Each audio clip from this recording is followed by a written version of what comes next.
Buenos días, buen domingo, buen fin de semana para todos ustedes, amigos televidentes. Voy a conversar con el doctor Guillermo Beitía.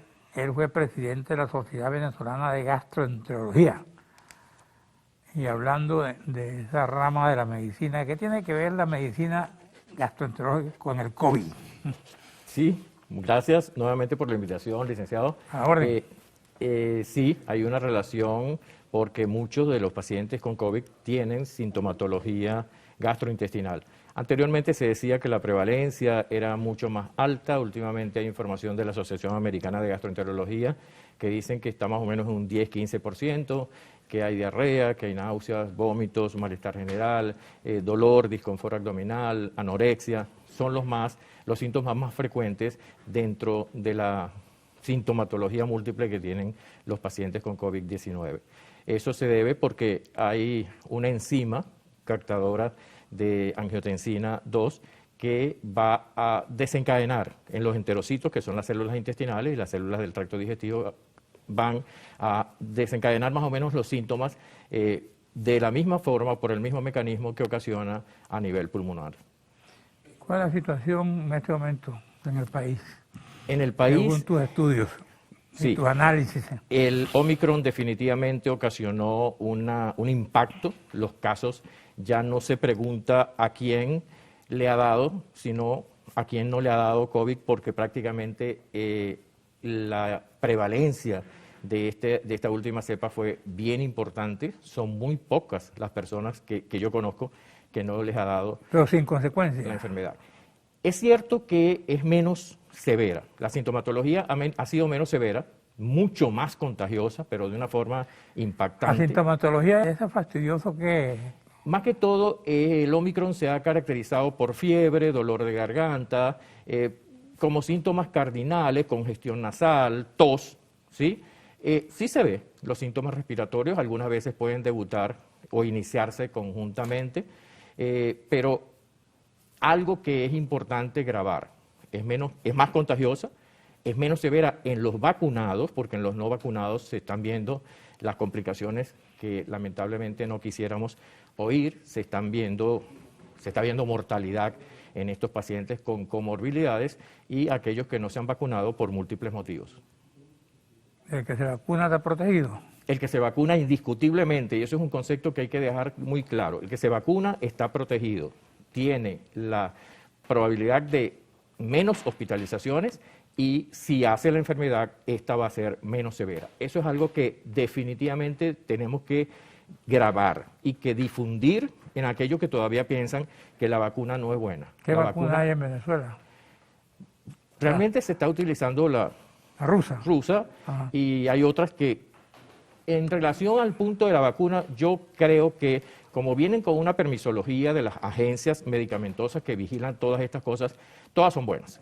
Definitivamente hay unas que no están con permisología, que no están con los estudios hechos por esas agencias evaluadoras de medicamentos, que esas, por supuesto, ante la inseguridad de su administración, no se están usando. Todas son buenas porque no traen consecuencias. Consecuencias sí. Pero ¿en qué momento es el más indicado para ponerse la vacuna? ¿En cualquier tiempo? Sí, la indicación, si la persona no se lo ha administrado, ya a menos que existan alergias, a menos que el médico tratante diga que no puede recibirla, pero son casos muy, muy aislados, muy esporádicos. En general, aquellos que tienen comorbilidades son uno de los principales indicaciones, una de las principales indicaciones para recibir la vacuna y para protegerse contra la posibilidad de la enfermedad. Mire, doctor Beitía, si tú te pones la vacuna hoy, ¿cuánto tiempo permaneces con la vacuna? Esa respuesta... ¿Y en cuánto tiempo tú te la puedes repetir? Ok, esa pregunta es importante. Como esto es un mundo nuevo de cosas que se han visto durante esta pandemia, que ya llevamos 2 años aprendiendo cosas porque nos sorprendió, nos llegó de repente, y lo que estamos haciendo es la primera dosis a los 6 meses, la segunda, y luego 6 meses el refuerzo, que es la tercera dosis que hasta el momento se ha administrado. La pregunta, ¿se van a necesitar más dosis? Probablemente no tenemos todavía la respuesta, pudiera ser. Porque ¿Quién tiene esa respuesta? Los expertos, los infectólogos, los que trabajan con estos medicamentos, que realmente han hecho un trabajo extraordinario, porque si hay algo que reconocer es el valiosísimo trabajo que se ha hecho en materia de investigación para que en este momento tengamos las vacunas que disponemos y se haya podido frenar algo que nos preocupaba enormemente, como ocurrió en el 2021, 2020, 2021, que fue el alto índice de mortalidad. Mortalidad que ha ido disminuyendo, a Dios gracias, y a las vacunas. Estamos hablando de Venezuela. Estamos hablando del mundo. Estamos hablando de... Yo quiero hablar de Venezuela. En Venezuela se cumple exactamente lo que vemos en los demás países. La importancia de la vacunación, aquella persona que cumple su régimen de vacunación con su refuerzo incluido, van a tener menos riesgo de hospitalización, van a tener menos riesgo de enfermedad severa. Ahora, ¿el virus anda por la calle? El virus está en este contacto de nosotros dos si no tenemos el tapaboca, porque esas gotas de saliva las que van a llevar el virus y el contagio en 15 minutos se desencadena. De todas maneras, trate de mirar para allá por si acaso. Lo hago, y usted también. Vamos a un receso, regresamos.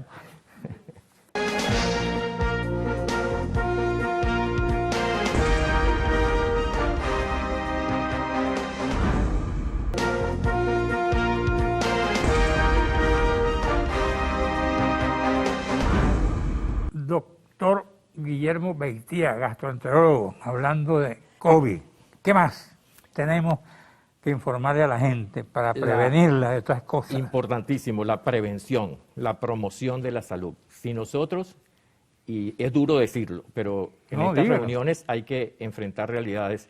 Si nosotros hubiésemos actuado durante esta pandemia con más educación comunitaria, con más claro concepto de la prevención, muchos abuelos, muchos padres estuvieran vivos. Eso es una triste realidad, pero hay que enfrentarla, hay que decirla, con la intención de entender y de aprender que la prevención es fundamental, que tenemos que educarnos, como enseñanza de esta pandemia de ahora en adelante, en prevenir, en educarnos todos. ¿Qué llamas tú prevenir, por ejemplo, si estás en tu casa y no sales? Prevenir es evitar el factor de riesgo. ¿Cuál es el factor de riesgo? Ajá. La distancia, el 1,5 metros de distancia. ¿Cómo cuesta 2 años de pandemia y no hemos terminado de entender la importancia del distanciamiento social? Lo digo porque entre nosotros mismos en el hospital médicos, el paciente, el residente de medicina, el estudiante de medicina llega y te va a presentar un caso y yo tengo que decirle, por favor, 1,5 metros de distancia. Los pacientes generalmente también tenemos que educarlos. A algunos no les gusta, pero es la función académica que tenemos en nuestras manos que debemos cumplirla. ¿Cómo tú examinas a un paciente si te distancias? Ahora uso doble tapaboca y máscara justamente para protegerme. Tengo doble vacuna, tengo refuerzo, pero estas medidas del tapaboca y del distanciamiento social... El que no tiene. Bueno, se los regalamos, buscamos la forma. Yo en el servicio he conseguido donaciones porque tenemos que ir a buscar donaciones, ya que algunas veces por los problemas que todos conocemos de los hospitales y de las instituciones dispensadoras de salud, muchas veces no tenemos esa protección. Pero buscamos donaciones. ¿No tienen tapabocas en los hospitales? Ha sido muy difícil, pero hemos conseguido muchas donaciones. Andamos como las monjitas ahí pidiéndoles a todo el mundo, regálame unos tapabocas, regálame máscara, regálame el gel, todas estas cosas. Y bueno, nos han apoyado de una u otra forma. ¿Pero no hay gel en los hospitales? Sí hay. Bueno, se consigue algunas veces, pero hay veces que no hay. Entonces, para tener un plan B es preferible buscar esa ayuda que en algunos casos hay instituciones que están dispuestas a colaborar. ¿Qué otra cosa me puedes decir? Bueno, tan importante es el tema de la promoción que estoy en contacto en este momento con unos vecinos del municipio Baruta y estamos estructurando, y pronto lo vamos a hacer realidad, algo que ya hicimos en Catia, en una parroquia de Catia, donde hay un sacerdote que tiene un sentido extraordinario por la sensibilidad social y por el trabajo comunitario, el padre José Luis Díaz. Pero ahí hicimos un primer piloto de un curso de formación de promotores de salud. Esos programas que en un sistema de salud como el que Venezuela debe tener, Dios mediante, a futuro, se deben implementar. lo queremos multiplicar ahora, lo queremos hacer ahora en el municipio de Baruta. Incluso el nuevo gobernador de Cojedes nos está pidiendo que lo llevemos también, y con mucho gusto ya enviamos el programa de cómo formar promotores de salud en todos nuestros municipios. Licenciados, si nosotros logramos eso, vamos a darle un regalo a Venezuela. Vamos a educar a la comunidad para evitar los factores de riesgo de las enfermedades que más frecuentemente nos afectan. Lo comentaba con mis alumnos de quinto año de medicina hace 3 días en la clase. Necesitamos educar a las comunidades. El ejemplo típico que le mencionaba en esa clase es cómo se prepara un suero oral en la casa para evitar la deshidratación del niño y algunas veces incluso la mortalidad que se acompaña que acompaña a la deshidratación. Son cosas sumamente sencillas que no se conocen en nuestros hogares. ¿Para qué sirve el suero oral? Para evitar la muerte por deshidratación y antes de llegar al hospital, ese niño ya va ¿Y cómo hidratado. se prepara el suero oral? Vamos, para Buena que la gente lo pregunta, sepa. buena la pregunta. Dígalo.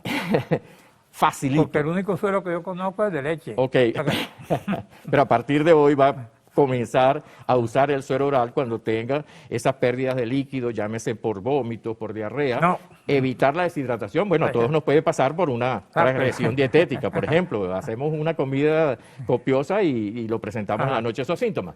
1 litro de agua, 1 cucharadita de sal, 2 cucharadas de azúcar. Le pueden poner limón, le pueden poner 1 cucharadita de bicarbonato. Cuando ustedes revisan en internet cómo se prepara un suero oral, ahí van a conseguir múltiples recetas. Unos dicen 4 cucharadas de azúcar, otros dicen 1 cucharada de Yo sal. quiero la receta tuya. La ¿Cuál receta es Que la que está oyendo la gente. 1 litro con agua, 1 litro de agua, Ajá. agua potabilizada por supuesto, 2 cucharadas de azúcar, el zumo de un limón, le podemos poner media cucharadita de bicarbonato y media cucharadita de sal. ¿Cuánto te da eso? ¿Cuántas tomas te da eso? Te da unos 8 vasos más o menos, y la idea es fragmentarlos durante esas 24 horas, las que se requieran, esa hidratación que va a sustituir a esa pérdida de los líquidos que se está produciendo por la diarrea o por la deshidratación. Si nosotros en nuestros ambulatorios educamos a la comunidad de cómo preparar suero oral, este es el ejemplo típico de la prevención, nosotros vamos a evitar muchos casos de deshidratación severa y mortalidad infantil y en adultos también. El suero oral tú te lo tomas si tienes síntomas, ¿no? Claro. No porque te dé la gana. No, por eso. No, o sea, tú tienes en condiciones normales, no hay necesidad, simplemente cuando hay pérdida de líquidos, cuando hay diarrea, cuando hay vómitos, hay que, para evitar esa deshidratación y esa alteración de los electrolitos, vamos a utilizar el suero oral y vamos a aprender todos a preparar el suero oral. Ejemplo típico de prevención. Sí. ¿Y cuánto tiempo dura un suero preparado?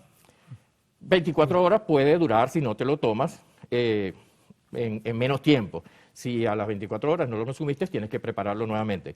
Pero la idea es que lo utilicemos en estos casos de agudos, de diarreas agudas o de vómitos, y recuperar entonces. Es cuando tienes diarrea, vómito, malestar, no. ¿Cuándo es que cabe el Cuando hay suero pérdida de en tu líquido, estómago? cuando hay pérdida de líquido, Pues, estos calorones que algunas veces nos afectan, hay mucha sudoración, eso es pérdida de líquido, la diarrea es pérdida de líquido y pérdida de electrolitos, el suero va a reponer esas pérdidas, los vómitos, en esos casos es que está indicado. El que está perfectamente bien con su alimentación y su hidratación normal no necesita suero oral, por supuesto. Ese no es el suero que se vende en la farmacia. Es el suero que se hace en la casa y que salva vidas. Pero también se vende en la farmacia. Sí, hay un suero, pero algunas veces hay dificultad para conseguirlo, económicas, etcétera, etcétera, y lo tienes en tu casa. Tienes en tu casa agua, tienes en tu casa sal y tienes en tu casa azúcar, que es lo más importante. Agua a veces. Sí, es cierto.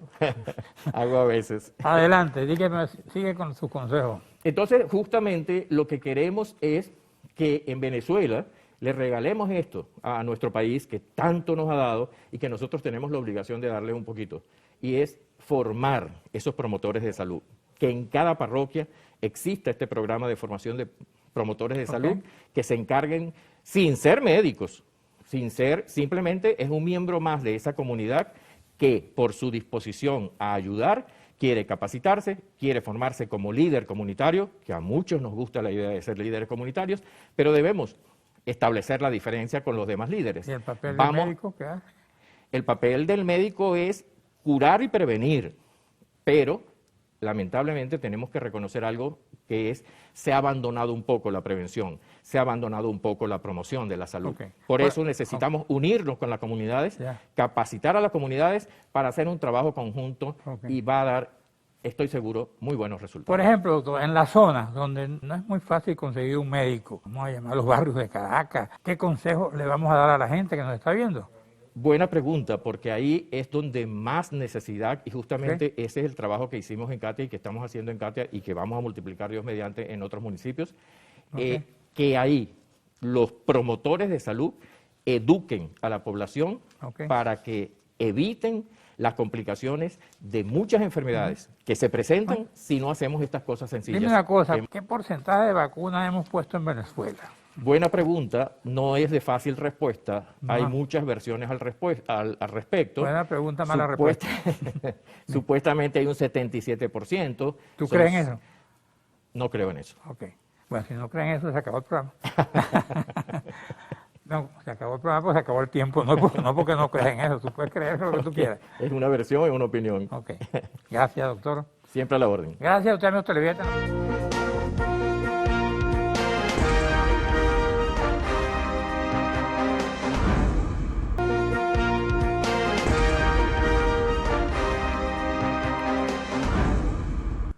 Bueno, ahora tengo el gusto de estar con Carolyn Redondo, médica infectóloga del Hospital Universitario de Caracas y algo más. ¿Cómo está, doctora? ¿Cómo Bueno, va? bien, gracias a Dios.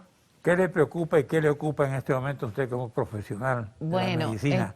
más que todo agradezco la invitación porque en el fondo tal vez el motivo es que recientemente, hace una semana, hicimos el lanzamiento de una revista que se inició en el 2008. Se sacaba en imprenta, ¿no? Pero después con el problema del papel la hicimos digital.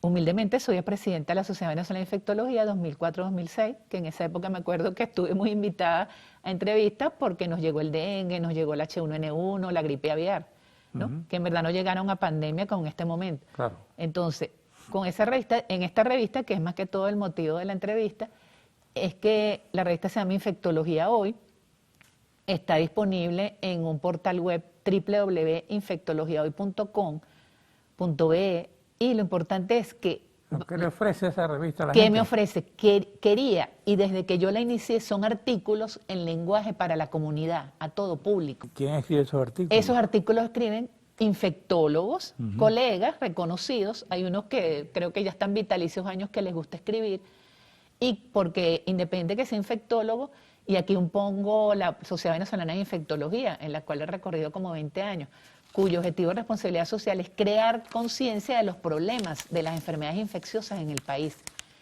Ahí hay, bueno, escriben infectólogos, me escribieron inmunólogos, y aparte de eso, tuve la oportunidad de que me invité a un psiquiatra reconocido de este país a escribir una pandemia que estamos viviendo y que será a lo mejor la próxima pandemia, que es la salud mental.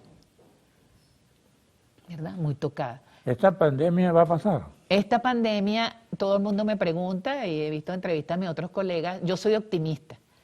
Las pandemias generalmente pueden durar 3, 4 años. Esperemos que esta enfermedad se convierta en una enfermedad endémica, como fue la influenza, ¿verdad? La cual quedó que nosotros puede haber brotes, o sea, lo que es la gripe estacional, y que tenemos una vacuna que debemos ponernos obligatoriamente anualmente.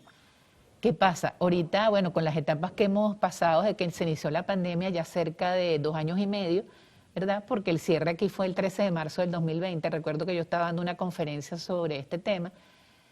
Lo importante es que ahorita en este momento tenemos acceso a la vacuna. Es un gran logro mundial que en 8 meses se desarrolló una vacuna. Vacunarse, porque yo quiero decir, las vacunas salvan vidas. Está bien, y creo que pero, ha sido la primera intervención de salud pública ok. después del agua potable. La vacuna ha sido efectiva para la pandemia. Ha sido Ahora hay efectiva. menos pandemia que antes. No, el concepto de pandemia es... O lo que usted quiera, endemia. Como... No, ¿qué significa la pandemia? Bueno, porque afectó prácticamente a toda mundialmente. En este momento, aquí en Venezuela, estamos hablando de Venezuela. Bueno, en Venezuela, lo importante es, claro, en un tiempo nosotros sacamos, hasta el 2016 sacó los últimos boletines epidemiológicos del año 2016, que ha sido uno de los logros que eso regrese, porque teníamos un control de todas las enfermedades infecciosas. Según la Organización Panamericana de la Salud, dice que en Venezuela ahorita puede haber alrededor de un 50% de ya personas vacunadas. Pero es lo que sucede, y lo hago de hincapié en los temas más resaltantes de la revista, es el tema del tratamiento, porque hay personas que esa es una enfermedad viral y algunos médicos no han tenido buen uso de esta. El tema de las medidas de bioseguridad, como lo estamos cumpliendo nosotros aquí, usando el tapaboca, teniendo un distanciamiento de 1,5 metros a 2 metros, y el lavado de manos, ¿verdad? Y aquí lo puedo decir en público, me gustó mucho que al entrar a Televen, la persona que me recibió me dijo, ¿está vacunada? ¿Cuántas dosis tiene? Pero cada día yo no sé qué me pasa a mí o no sé los demás, me encuentro con gente que me dice, yo no me quiero vacunar, no sé qué, me da miedo, no me interesa, no creo en eso. ¿Entiendes? Entonces, bueno, pero ya se sabe que con las vacunas, prácticamente, ¿qué es lo que está sucediendo? Que te puede volver COVID, pero la manifestación es más leve. Claro. Como puede ser difícil o puede ser simplemente un resfriado común. Claro. Pero tal vez esa manifestación permite a que tú ya adquiriste como inmunidad natural al virus, Claro. ¿no? Aparte de la vacuna. Y habrá los refuerzos. Pero ¿cuál va a ser para aprovechar que yo sé que es un segundo en la televisión? Lo que debemos en el futuro, pensamos que será lo ideal, desarrollar un antiviral que sea efectivo, como es el Tamiflu, perdona el nombre comercial, o Azatalmivir cuando es la gripe, que la toman mucho los países del norte cuando da influenza o da gripe, la gripe estacional. También nos debemos ayudar a que aumentar. El Remdesivir, dices tú. No, Remdesivir es un antiviral para eso. Estoy hablando en el caso de la influenza. Ah, ya. ¿Qué pasó con las epidemias de influenza anteriores? Que hubo unos brotes. Cuando fue el H1N1, oye, este es un virus, es del cerdo. No, fue de humano a humano. Pero en la secuencia genética del virus se encontró que se parecía a la influenza y pudimos tomar pastillas. Y no había tanta mortalidad. Pero en esta cosa es un virus nuevo. ¿Y en este momento qué tomamos? Bueno, en este tiempo, ¿qué es lo que nos ha ayudado? Aparte de una herramienta como la vacunación, se han desarrollado nuevas drogas antivirales. El Remdesivir en este caso es una administración endovenosa, pero ya tenemos disponibles drogas orales, ¿verdad?, que se ha expandido a nivel mundial, entre ellas el Favipiravir, Molnupiravir, y hay un último medicamento de un laboratorio, ¿verdad?, que emigró del país, que fue Laboratorios, no voy a hacer propaganda aquí, Laboratorio Esa Pfizer. medicina se consigue en Venezuela, todas las que está El hablando. Molnupiravir, Favipiravir, sí. ¿Ah? Sí. El Favipiravir se consigue vía oral en las farmacias, que importante ¿Y es que tan efectiva uno como el otro? en tal caso sí, en el caso son efectivas una como la otra. Tal el Favipiravir en un momento se usó más para la gripe, pero el Molnupiravir sí, hay muchos trabajos en revistas científicas Okay. que ha demostrado su eficacia. Yo, disculpa que antes de cobrarle unos minutos, yo quiero agradecer, como usted me está preguntando ahí, a los que escriben. Ahí escriben parte de la directiva de la Sociedad Nacional de Infectología, epidemiólogos pediatras, la jefe de mi servicio allá en el hospital universitario, este tema de la salud mental, y si no fuera por los patrocinantes, tal vez un momento en que la industria de la farmacia, a la cual Claro. admiramos, migraron. Muchas empresas internacionales, hay casas de representación, pero yo quiero nombrar esto porque ellos están muy entusiasmados con esto, y más en estos momentos de crisis, que alguien te auspicie un producto. ¿Tú te ocupas más de la revista que del hospital? No, me ocupo de las dos cosas. Ah. Hoy falté y pedí permiso Ah. para venir para verme con usted. Ok. Ok, casi no venía. Bueno. Porque damos docencia. Claro. Formamos generación de relevo. Tenemos el posgrado dura 2 años, Sí. ¿verdad? Hoy ya tenemos 5 residentes de segundo año con todos los sacrificios y 3 personas que Ok. están, que no solamente vemos esto del COVID, Sí. que ya ha disminuido. Tenemos las otras pandemias, pero se ha controlado el VIH, que nos sigue echando broma, Ajá. y como lo último que se ha tocado en diversos temas, que es la resistencia bacteriana, pues el uso racional de antibióticos. Pero aprovechando, quiero agradecer a Laboratorios QID, a Laboratorios Immuno 21, a Laboratorios Valmorca, a Laboratorios Genomic, a Laboratorios Total Pro, los cuales nos han auspiciado, y importantes alianzas como ONU-SIDA, porque en la revista hay un tema contra la discriminación, el estigma contra el paciente VIH, que esa pandemia tiene 40 años, pero se logró controlar con medicamentos. Todavía la vacuna no se ha Existe podido. el SIDA todavía en Venezuela. Claro, Mucho. mucho, sí. Cada día hay más nuevas infecciones, que por eso indicamos a la prevención.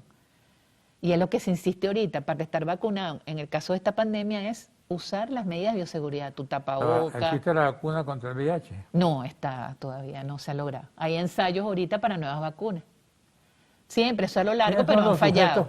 los sujetos más expuestos al VIH? Al VIH, bueno, sabemos que en una época cuando fue el descubrimiento, que por cierto recientemente acaba de fallecer uno de los que los descubrió, que estudió en eso, que fue Lou Montañer, francés, que Robert Gallo está vivo en Estados Unidos. Sabemos que esa es una enfermedad fundamentalmente de contacto sexual.